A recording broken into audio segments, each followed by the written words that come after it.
Padahal bab tawakal itu malah lebih tawakalan anak-anak loh dibandingkan kita. Serius. Saya baru ngeh kenapa hadis Rasul mengatakan kullu mauludin yuladu 'alal fitrah. Setiap anak yang dilahirkan di muka bumi ini dalam kondisi fitrah. Basicnya bersih dia. Jadi memang sudah mengenal tauhid kepada Allah Subhanahu wa taala. Apalagi kalau teman-teman baca kisah Nabi Ibrahim yang ditinggalkan oleh orang tuanya di satu tempat yang tidak ada akses manusia, kok bisa hidup dan lain sebagainya, itu kan tawakal kepada Allah Subhanahu wa taala. Jadi anak kecil itu lebih tawakal dibandingkan kita. Mereka lihat wajah-wajah mereka dalam kondisi apapun, ketika mereka bercanda, senyum, tetap manis gitu. Dilihat dari mau bayinya anak orang Afrika, mau bayinya orang Indonesia, ketika dilihat itu nyenengin, beda sama kita, senep biasanya. Kadang-kadang dipaksa-paksain juga tetap aja nggak ada manis-manisnya kan gitu. Itu fitrahnya. Maka kalau kita belajar tawakal dari anak kecil, seekor burung aja mengajarkan kita tentang tawakal, kata Rasulullah. Tagdu himasan wa taruhu bitonan. Burung itu kan pergi di pagi hari dalam kondisi lapar, pulang dalam kondisi kenyang. Nggak serakah, nggak pernah saya bawa lihat ada burung bawa karung gitu, nggak pernah. Tapi tawakalnya tinggi. Tagdu himasan wa taruhu bitonan. Dia pergi dalam kondisi lapar, pulang dalam kondisi kenyang. Tidakkah kita belajar dari anak-anak? Dari anak kecil kita belajar betapa tawakalnya. Kalau ada pedagang lewat, main panggil aja dia. Dia nggak pernah ngecek di kantongnya ada uang nggak? Tawakal betul. Urusan bayar sama mama. Yang penting saya ikhtiar dulu. Nah gitu loh. Kenapa kita nggak belajar dari mereka? Yang penting ikhtiar dulu. Cari jodoh ikhtiar, belajar ikhtiar, bisnis ikhtiar. Sisanya serahkan sama Allah. Ya, Masya Allah. Ya, banyak anak kecil kan gitu. Mang, beli. Udah dibungkusin sama mamanya, dikasih. Uangnya mana? Mama. Mamanya dengan sedikit tidak ridho itu biasanya keluar dari rumahnya. Kamu nih, karena udah dibungkusin ya dibayarin. Harusnya kita belajar dari anak kecil gitu. Kita sering sekali takut terhadap apa yang akan terjadi di masa depan, sampai akhirnya kita mengorbankan kesempatan melakukan kebaikan. Takut terhadap masa depan, akhirnya mengorbankan hari itu Allah berikan kesempatan. Kenapa tujuan kajian kita judulnya loyalitas tanpa batas? Karena demi Allah tidak ada yang hilang di akhir zaman ini kecuali loyalitas seorang muslim kepada Allah Subhanahu wa taala. Kita lihat nih, di awal-awal generasi terbaik ada sahabat namanya Abu Hudzaifah bin Utbah bin Rabi'ah. Abu Hudzaifah bin Utbah bin Rabi'ah. Orang ini termasuk orang-orang yang awal-awal masuk Islam. Beliau orang Makkah, bahkan nasabnya itu nyambung kepada Abdus Syams sampai Quraisy, jadi intisari keluarga Quraisy. Kemudian beliau juga sempat hijrah ke Habasyah, Ethiopia, pulang lagi ke Makkah dan ikut hijrah ke Madinah. Beliau ini ketika perang Badar, seperti namanya tadi Abu Hudzaifah bin Utbah. Jadi ketika perang Badar kita paham 70 orang lebih orang-orang musyrikin Quraisy itu terbunuh. Salah satu di antara yang terbunuh itu ada Abu Jahal, ada Utbah, ada Syaibah, ada Umayyah bin Khalaf. Ada 4 orang. Ketika sudah ditumpuk mayatnya di sisi liang lahat, kan Rasulullah ngajak ngomong sama mayat tersebut. Ini di antara dalil bahwa jenazah itu sebelum dikuburkan juga mampu mendengar kita. Ini salah satu di antara dalilnya, walau ini dipersisikan juga oleh para alim ulama. Maka ketika diangkat jenazahnya Abu Jahal, Rasulullah bilang gini, "Hada Fir'aun." Inilah Fir'aun. Fir'aun itu bukan nama. Fir'aun adalah gelar. Makanya jangan kaget, setiap zaman mesti ada Fir'aunnya. Setiap zaman mesti ada Hamannya. Setiap zaman mesti ada Korunnya. Jika satu negeri sudah dikuasai 3 orang ini, Fir'aun, Haman, Korun, selesai, binasa negeri tersebut. Sampai nanti Allah datangkan Musa yang datang. Tinggal kita dipilih oleh Allah, mau jadi Musa, mau jadi Harun, atau ternyata kita masuk barisan 3 orang tadi. Ya Fir'aun, ya Haman, ya Korun. Itu. Hada Fir'aun. Inilah Fir'aun, kata Rasulullah SAW abad ini. Kata Rasulullah SAW. Itulah ada seorang penulis, namanya Ustaz Abu Fatih Al-Adnani, menulis sebuah buku tentang Musa dan Fir'aun itu. Disebutkan bahwa Fir'aun dan Musa itu setiap saat, setiap zaman ada. Tinggal siapa Musanya, siapa Fir'aunnya gitu. Nah, ketika jenazah-jenazah itu mayat-mayat orang-orang musyrikin Quraisy itu ditumpukan, diajak ngobrol sama Rasulullah. Apa kata Rasulullah? Ya Umayyah bin Khalaf, ya Syaibah, ya Abu Jahal, ya Utbah, apakah kau dapatkan apa yang Tuhan kalian janjikan? Sedangkan kami mendapatkan apa yang Tuhan kami janjikan, kata Rasulullah SAW. Kan tidak ada yang dijanjikan oleh berhala-berhala tersebut, tidak ada. Tidak ada. Apa yang dijanjikan oleh patung-patungan tersebut tidak memberikan apa faedahnya. Makanya Rasulullah SAW pernah menyampaikan hadis qudsi, ana aghna syuraka'i 'ani syirki, man 'amila 'amalan asyraka fihi ma'i ghairi taraktuhu wa syirkahu. Siapapun yang menyekutukan aku, kata Rasulullah, kata Allah Subhanahu wa taala, aku tinggalkan bersama persekutuannya. Siapa yang menyekutukannya dengan dunia? Dunianya bisa ngasih apa nanti? Yang menyekutukannya dengan orang lain, nanti orang lain itu bisa memberikan manfaat apa ketika nanti dihisab di hadapan Allah Subhanahu wa taala? Ketika ucapan tersebut disampaikan, ada air mata yang meleleh di belakang Rasulullah. Air mata itu milik seorang sahabat namanya Abu Hudzaifah, karena yang sedang diomongin itu adalah jenazah bapaknya. Jenazah bapaknya. Nangis, disekat air matanya sekat. Rasul ngelirik. Kenapa? Apakah kamu menyesali orang tua kamu meninggal dalam kondisi kafir seperti ini? Kalla wallahi tidak ya Rasul. Bukan itu. Bukan. Ini sudah kepastian dari Allah. Tegar gak kamu melihat jenazah bapak sendiri gitu? Seperti itu coba yang loyalitasnya para sahabat. Maka ketika itu Rasulullah SAW mengatakan, lantas kenapa ya Abu Hudzaifah? Maka kata Abu Hudzaifah, demi Allah bapakku orang yang cerdas, bijak, pintar. Kalau ngatur strategi, jago, semua kelebihan dunia itu ada pada diri bapak saya. Tapi kenapa? Ternyata kelebihan itu semua tidak mengarahkan beliau untuk mengenal Allah Subhanahu wa taala. Pecah tangisan Abu Hudzaifah, dan Rasulullah SAW mendoakan kebaikan kepada Abu Hudzaifah. Pernah dengar? Ada sahabat namanya seorang sahabat yang sangat dikenal dengan loyalitasnya kepada agama ini, kepada Allah dan Rasulnya, Abu Ubaidah bin Jarrah. Abu Ubaidah bin Jarrah itu seorang sahabat yang dalam peperangan diincar dan diburu oleh musuhnya. Ketika dia lari ke kanan, musuhnya ini diincar lari ke kanan. Ketika dia lari ke kiri, ikut lari ke kiri. Kata dia, nggak ada jalan lain, kata saya membunuh orang ini. Maka adu duel lah antara dua pasukan elit tersebut, hingga akhirnya musuh Abu Ubaidah bin Jarrah tumbang.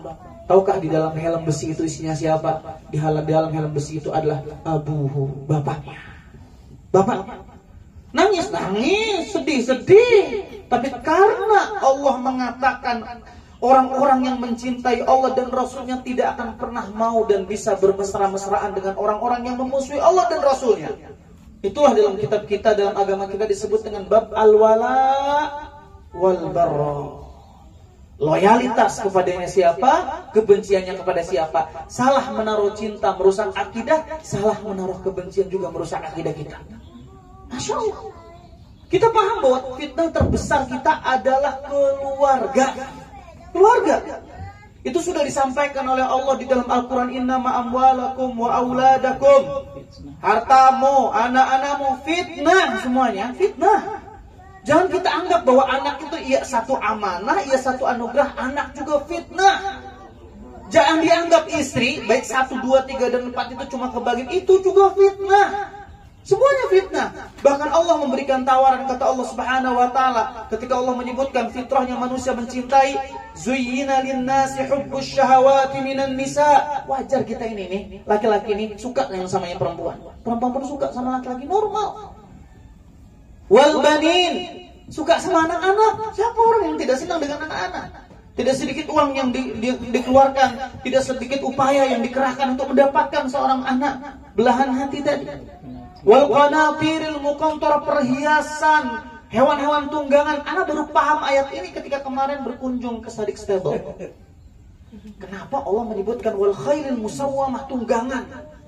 Coba udah gitu-gitu aja kata anak gitu ya. Pas main di Sadik Stable baru pegang, tuh masih ada tuh aromanya juga. 700 juta. Kuda 700 juta. Ya Allah, kata saya, segini kayak uang 700 juta. Tuh ada apa kan baunya? 700 juta. Oh, pantesan kata anak.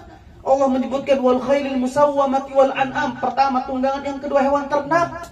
Jangan sepelekan dengan peternakan.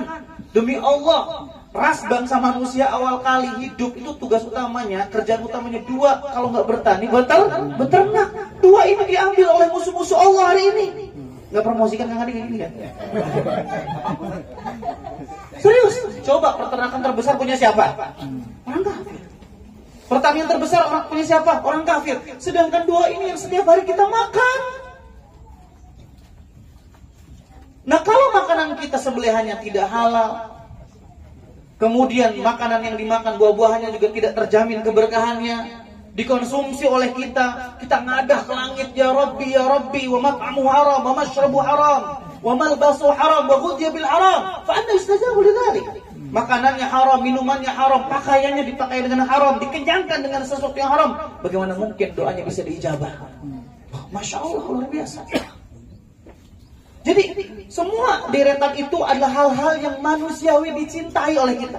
Senang dengan kendaraan, senang dengan hewan ternak, kemudian walhad, kebun.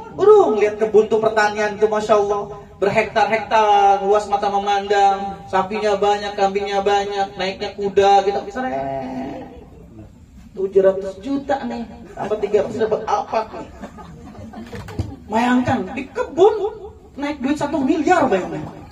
Masya Allah, luar biasa. Tapi lihat, di setelah ayat yang Allah tawarkan, qul a'unabbi'ukum bi khairim min dzalikum. Mau enggak aku tawarkan dengan penawaran yang lebih baik dari itu semua? Khair min dzalikum, untuk orang-orang yang bertakwa, jannatun tajri min tahtihal anhar. Ternyata semua itu nggak ada harganya ketika ditawarkan satu hadiah dari Allah bernama jannah, surga. Karena demi Allah, hanya di surga air mata ini tidak pernah menetes. Di surgalah kita tidak pernah mengenal kekecewaan. Di surgalah kita tidak mengenal rasa sakit. Selama di dunia, seleks apapun fasilitas tetap kecewa. Tetap kecewa. Siapa yang hidupnya bahagia?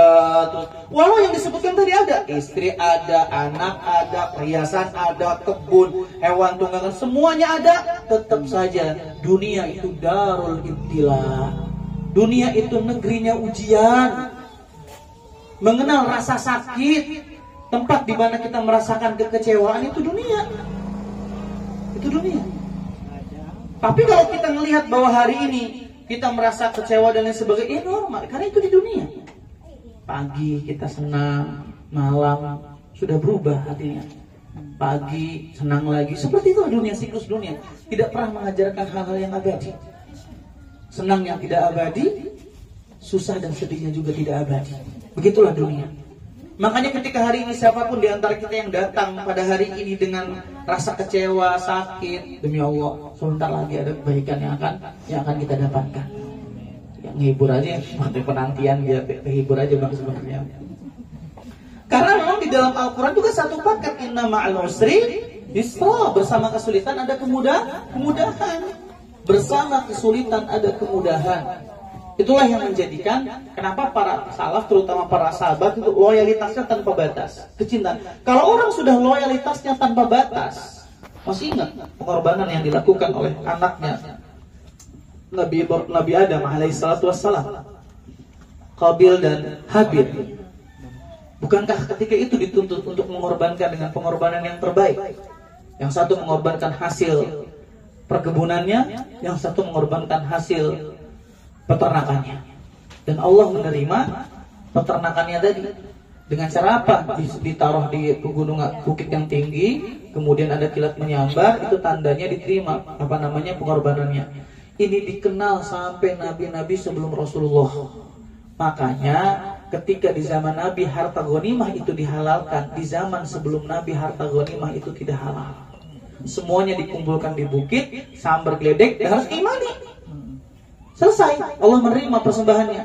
Tapi di zaman Rasulullah Shallallahu Alaihi Wasallam, di zaman Rasulullah, kata Rasulullah, tidak ada harta yang paling halalan thayyiban kecuali harta ghanimah. Dikaji oleh para alim ulama. Ketemunya saya dijawabnya di salah satu di antaranya nasihat seorang kiai di daerah Jawa Tengah, Jawa Timur tuh membahas ini. Ketemu nih jawabannya. Orangnya banyak ini. Apa? Ternyata kenapa harta ghanimah itu harta yang halalan thayyiban? Karena harta itu diambil dari orang kafir yang apabila tidak diambil harta tersebut digunakan untuk kekufuran. Makanya halalan thayyiban. Harta yang paling baik, kita usaha nih, bisnis nih, entah itu pertanian, peternakan, jual beli, servis, jasa, belum tentu 100% pure halal. Apalagi sudah ada instansi pekerjaannya yang ada birokrasi, nggak akan jauh-jauh dari riswah, dari riswahnya suapnya, nggak akan jauh-jauh. Padahal secara hukum fikih muamalah itu bisa dikatakan halal barokah ketika memenuhi 3 syarat. Artinya ketika tidak ada 3 hal dalam muamalah kita, bisa dipastikan itu bisnis yang halal. Pertama, adzulmu, kezaliman. Yang kedua adalah tentang konsep gharar, ketidakjelasan. Yang ketiga ada riba. Tiga ini nggak ada dalam usaha kita, kaidahnya insya Allah sesuai syariat Allah Subhanahu Wa Taala. Itu kaidahnya. Jadi di zaman Rasulullah Shallallahu Alaihi Wasallam harta ghanimah dibolehkan, padahal di zaman sebelumnya kata Rasul tidak diperkenankan. Jadi kalau kita lihat bagaimana loyalitas yang diberikan para sahabat pada agama ini luar biasa, wajar mereka mendapatkan kemuliaan. Masya Allah. Kemarin ngedengar ceramah seorang ustadz ngebahas biografi seorang sahabat namanya Zubair ibn Awam. Nih Zubair ibn Awam ini, saya tolong ibu-ibu dan para dengarkan juga nih. Ini juga penting juga buat bapak-bapak. Zubair ibn Awam itu meninggal dunia hutangnya banyak. Teraneh-aneh saya mendapatkan sahabat meninggal dunia hutangnya banyak. Tapi strategi dagangnya, asetnya lebih banyak daripada hutangnya. Sebelum meninggal beliau menyusun strategi. Kematian aja rapih loh, ada manajemennya. Kita nggak ada persiapan, sholat enggak, puasa enggak, mati ya qadarullah Allah. Nekat ini namanya. Nekat mati, nggak sholat, nggak sedekah, ini nekat model kayak gini nih. Para sahabat mau di-manage kematian itu, dipersiapkan. Contohnya, gimana caranya bisnisnya bisa membackup kebutuhannya sampai akhirat. Ternyata ketika Zubair ibn Awam meninggal dunia, meninggalkan harta yang utang yang banyak dan diwasiatkan kepada putranya namanya Abdullah bin Zubair. Ya Abdullah bin Zubair, tolong manage aset-aset bapak nanti. Yang paling utama selesaikan hutang, kemudian berikan kepada cucu-cucu saya, dibagikan semuanya, itu sudah rapi, masih hidup. Masya Allah, ternyata Zubair ibn Awam meninggal dunia, semuanya para sahabat itu serba top. Satu, tidak ada sahabat ketika meninggal dunia kecuali status pernikahannya sempurna, istrinya semuanya 4. Silakan, kalau anak ngawak, takutnya ngawak nih, data istri-istrinya sahabat, ninggal sahabat, istrinya berapa ketika ninggal? Hanya segelintir, yang 1, 4. Karena ini simbol kekowamahan. Kalau di perempuan satu nggak bisa, itu menunjukkan bahwa kita tuh nggak kowamah. Untuk ngedidiknya, maaf. Untuk ngedidiknya, untuk menjadi murabi, untuk menjadi mu'alim, untuk menjadi mu'adib. Nggak ada. Satu syaratnya harus mu'alim. Seorang suami dituntut untuk lebih alim daripada istrinya. Suami dituntut untuk menjadi mu'adib, menjadi pendidik, di mana adabnya lebih bagus dibandingkan istrinya. Terus seperti itu. Jadi Zubair ibn Awam meninggal dunia dan para sahabat yang lain rata-rata tutup buku pernikahannya. 4. Usianya rata-rata panjang-panjang. Berkah. Berakhir dengan kondisi rata-rata kaya raya. Abu Hurairah tadinya miskin, datang dari Yaman, namanya Abdus Syams, berubah namanya Abdurrahman. Miskin. Ketika meninggal dunia, sebelum meninggal dunia beliau jadi orang kaya. Ketika mati, para sahabat sudah mendapatkan jaminan dan julukan sebagai ahli surga sempurna. Kita ini yang repot. Mati rata-rata usianya pendek, meninggal masih banyak yang belum menikah, utang banyak nggak habis-habis, belum disuruh utangin. Ini masalah nih. Beda sama para sahabat. Nah kalau kita lihat bagaimana konsepnya, ternyata mereka konsepnya ini yang kita bahas. Kalau loyalitas kita tanpa batas kepada Allah dan Rasulnya dijamin sama Allah Subhanahu Wa Taala. Bukankah Allah Subhanahu Wa Taala mengatakan setiap kita pasti pengen dapat surprise dari Allah Subhanahu Wa Taala. Kalau pengen dapat hadiah dari Allah, satu catatannya korbankanlah sesuatu yang terbaik yang kita miliki. Bapak-bapak, korbankanlah sesuatu yang terbaik. Allah mengatakan, A'udzubillahi minasyaitonirrajim, la tanalul birra hatta tunfiqu mimma tuhibbun. Kalian tidak akan pernah mendapatkan bir. Al-bir itu artinya kebaikan. Hatta tunfiqu mimma tuhibbun. Sampai kamu menginfakkan yang paling kalian cintai. Kalau urusannya kerja, sahabat juga bukan pengangguran. Kalau urusannya anak istri, para sahabat lebih banyak anak dan istrinya. Kalau urusannya kelaparan, Para sahabat lebih lapar daripada kita. Tapi mereka selalu memprioritaskan urusan agama. Ngaji mah ngaji, Jojong. Ngaji. Majelis mah majelis, Jojong. Belajar mah tetap belajar, Jojong.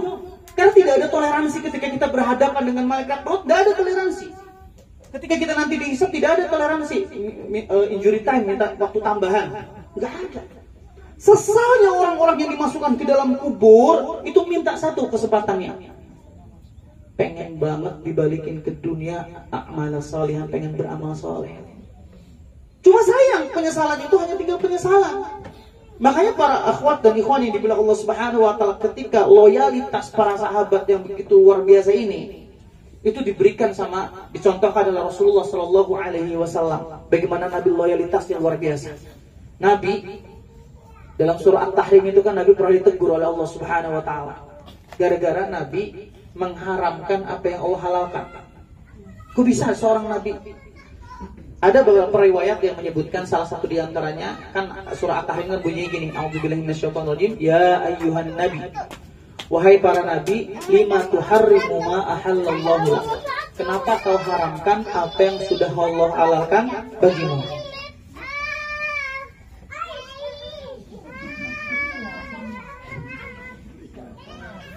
Kenapa kamu haramkan apa yang Allah sudah halalkan?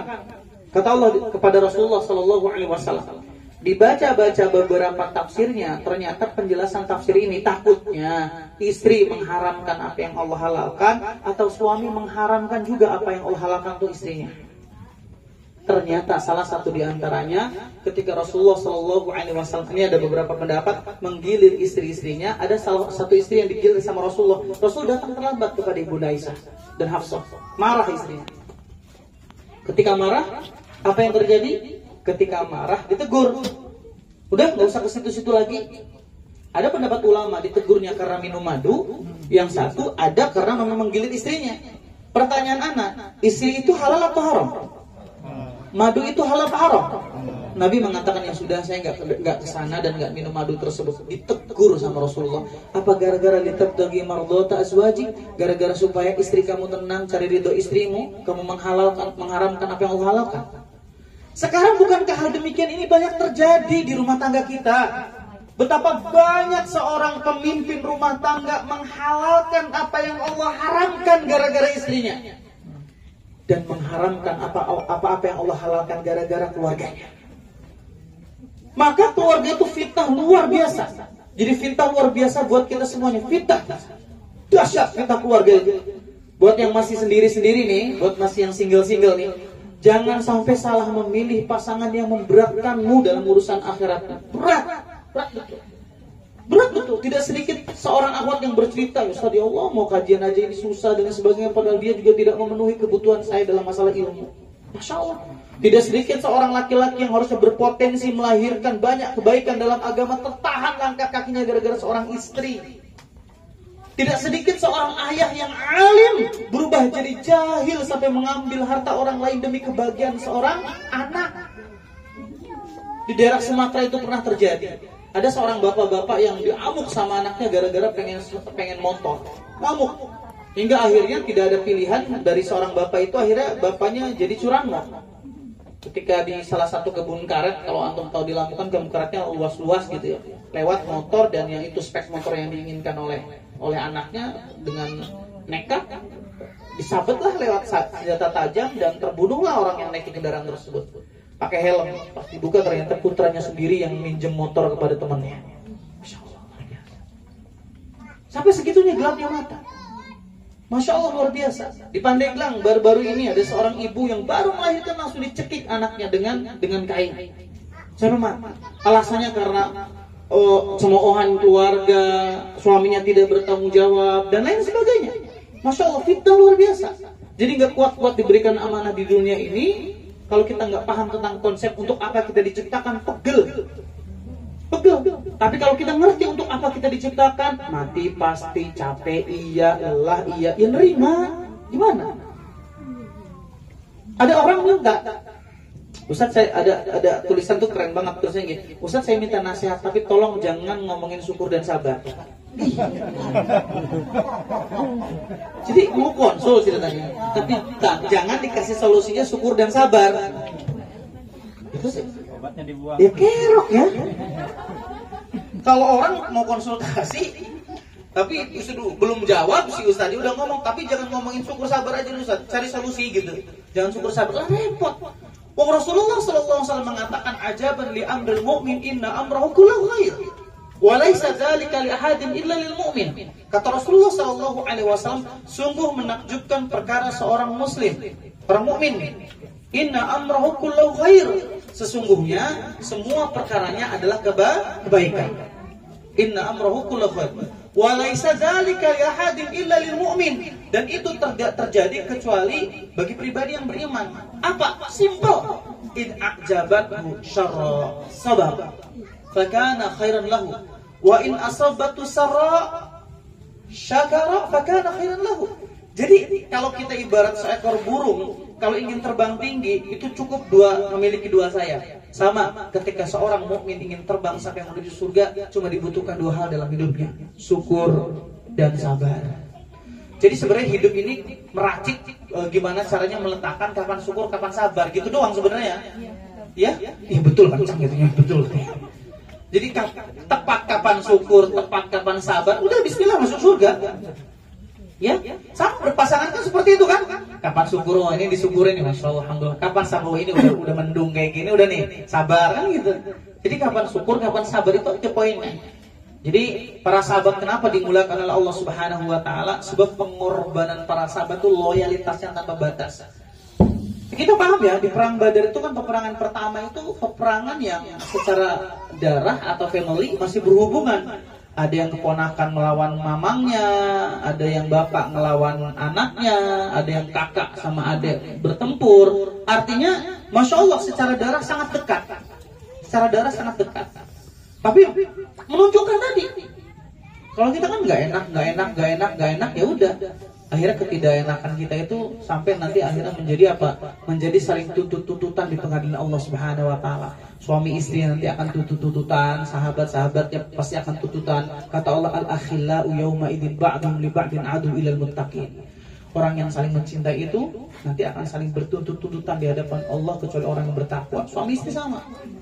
Kenapa kamu nggak perintahin saya menutup hijab? Kenapa kamu dulu halangi saya ketika saya ingin majelis? Saling tuntutan di hadapan Allah Subhanahu Wa Taala. Jika yang setia ketika kita dikuburkan adalah amal soleh kita, untuk apa kita mengorbankan semua hidup kita untuk orang-orang yang tidak setia dengan Allah Subhanahu Wa Taala? Sudah. Pernikahan tidak mengenal abadi, persahabatan tidak mengenal abadi, bisnis tidak pernah mengenal abadi, dunia tidak pernah mengenal abadi. Semuanya cuma sementara. Kalau ingin abadi, libatkan Allah di dalamnya. Berumah tangga karena Allah, berbisnis karena Allah, bersahabat karena Allah, libatkan karena Allah. Karena kalau sampai tidak melibatkan Allah Subhanahu Wa Taala, semuanya pasti akan hancur. Saya tanya ngomongin bisnis aja masalah. Ada perusahaan yang abadi gitu, nggak mati-mati. Ini ingat banget, karena siapa yang tidak kenal dengan produk satu HP yang awalnya dijuluki sebagai HP sejuta umat, ya?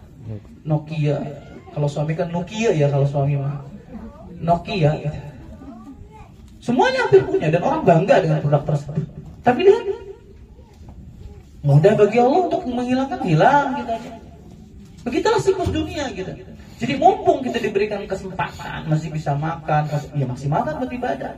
Sebelum nanti ada datang masa ujian di mana kita akan sulit untuk melakukan hal itu semuanya. Maka teman-temannya yang dibilang Allah Subhanahu Wa Taala, ada penghujung nasihat di pagi hari ini. Jadi intinya, kalau sudah agama yang memanggil, jangan dinanti-nanti. Kalau sudah agama yang kita butuhkan, ya sudah korbankan yang terbaik yang kita miliki. Dan ingat, anak istri itu semuanya fitnah. Anak istri itu semuanya fitnah. Demi Allah, berat-beratnya luar biasa. Lihat bagaimana ujiannya Nabi Nuh, Nabi Lut, bagaimana ujiannya Nabi Ibrahim alaihissalatu wassalam, bagaimana ujiannya Nabi Yusuf. Ya kan jauh-jauh. Nabi Muhammad sallallahu alaihi wasallam musuhnya siapa? Ya keluarga-keluarganya keneh juga kan. Muter-muter situ. Berat. Kalau kita maksudnya, apalagi kalau ujian-ujian cuma omongan, sumbang dan lain sebagainya, itu sangat-sangat wajar, sangat-sangat wajar. Semoga dengan kesabaran yang kita miliki, kita diberikan kemudahan oleh Allah Subhanahu Wa Taala untuk paham bahwa dunia memang tidak pernah mengajarkan keabadian. Ya, dunia tidak pernah mengajarkan keabadian. Senang tak abadi, sebagaimana sedih juga tak abadi. Maka kata sahabat Ibnu Mas'ud, korbankanlah sesuatu yang fana untuk sesuatu yang abadi. Korbankanlah dunia ini untuk urusan akhirat nanti. Karena satu orang itu tidak mungkin bisa menyatukan dua hal dalam hidupnya. Satu urusan dunia, satu urusan akhirat. Orang yang mencintai dunia pasti melupakan akhiratnya, dan siapa orang yang mencintai akhiratnya pasti akan melupakan dunianya. Dan kalau dunia sudah dilupakan, memang fitrahnya dunia pasti akan mengikuti. Tapi kalau dunia itu diprioritaskan, dunia akan mengkhianati kita. Serius, karena Allah berfirman, Allah kan yang paling ngerti tentang dunia, karena Allah yang menciptakan dunia. Apa kata Allah titip tentang masalah dunia? Wala tansau, jangan dilupakan doang dunia itu. Bukan diprioritaskan, jangan dilupakan. Apalagi jadi tujuan. Jangan dilupakan. Tidak ada pilihan kecuali kita hanya membelakangi dunia, karena dunia itu kayak bayangan. Kita kejar dia semakin menghindar, kita ubur-ubur semakin bergerak. Tapi kalau kita sudah memutuskan untuk membelakanginya, maka bayangan tidak ada pilihan kecuali mengikuti kita. Begitulah Rasulullah SAW mengajarkan. Kata Rasulullah, man kana fid dunya hammah ja'ala Allahu faqrahu baina 'ainaihi wa farraqa 'alaihi syamlah.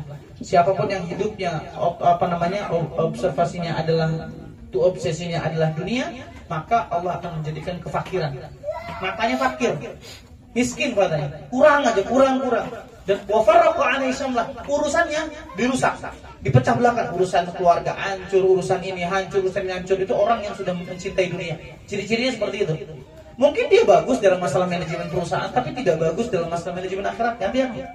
Hati-hati. Tapi man kana fil akhiratu hammah, siapa yang menjadikan akhirat sebagai obsesinya, apa? Allah akan tundukkan dunia. Allah akan berikan kekayaan di dalam hatinya. Bahkan Allah akan datangkan dunia wahya rogimatun, dunia dalam kondisi menghinakan diri. Dunianya dalam kondisi menghinakan diri. Ini pesannya Rasulullah SAW. Ini pesannya manusia yang mulia, yang Muhammad Al-Fatih pernah berujar di benteng Konstanti, bahwa nabiku bukanlah seorang pendusta. Ini janji Rasulullah. Jadi kalau ingin menaklukkan dunia, tidak ada jalan lain kecuali ya sudah, kita belakangi dunia. Cukup tidak dilupakan, orientasikan kehidupan ini untuk akhirat kita. Allah a'lam bishawab. Itu saja teman-teman yang Allah Subhanahu wa taala, biar Jumatnya memang enggak terlalu padat ya, mepet terus. Jazakumullah khairan. Tafadhol kalau ada pertanyaan.